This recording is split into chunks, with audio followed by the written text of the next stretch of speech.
السلام عليكم ورحمة الله تعالى وبركاته. نشرة السابعة مباشرة من قناة المغربية. هذه عناوينها: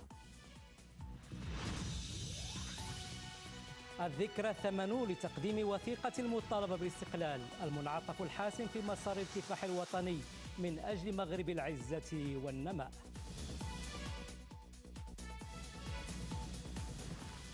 المغرب يقود مجلس حقوق الإنسان التابع للأمم المتحدة عرفانا من المجتمع الدولي بدوره في حماية وتعزيز حقوق الإنسان.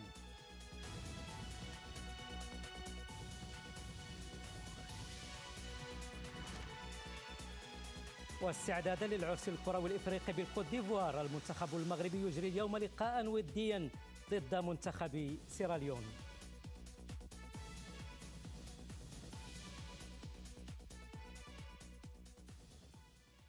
صباح الخير. يخلد الشعب المغربي اليوم ذكرى تقديم وثيقة المطالبة بالاستقلال، وبهذه المناسبة تفضل جلالة الملك أدام الله عزه ونصره فأصدر حفظه الله أمره السامي المطاع بالعفو عن مجموعة من الأشخاص، منهم المعتقلون ومنهم الموجودون في حالة سراح المحكوم عليهم من طرف مختلف محاكم المملكة الشريفة، وعددهم 1381 شخصا. أبقى الله سيدنا منصور بالله ذخرا وملاذا لهذه الأمة ومنبعا للرأفة والرحمة، وأعاد أمثال هذا العيد على جلالته بالنصر والتمكين، وأقر عينه بولي العهد صاحب السمو الملكي الأمير الجليل مولاي الحسن وجميع أفراد الأسرة الملكية الشريفة، إنه سميع مجيب. إذن يخلد الشعب المغربي ومع أسرة الحركة الوطنية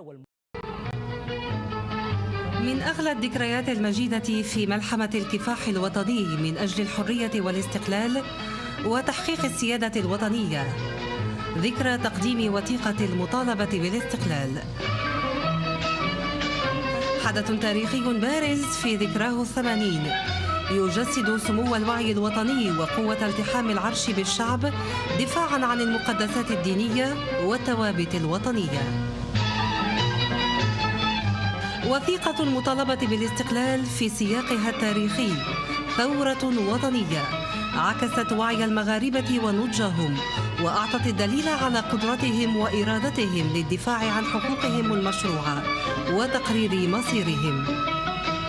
هذه الوثيقة هي حصيلة أو ثمرة لتنسيق بين الحركة الوطنية والجالس على عرش المملكة المغربية وقتئذ السلطان سيدي محمد بن يوسف، بمعنى أننا أمام وثيقة وأمام صناعة مغربية بامتياز.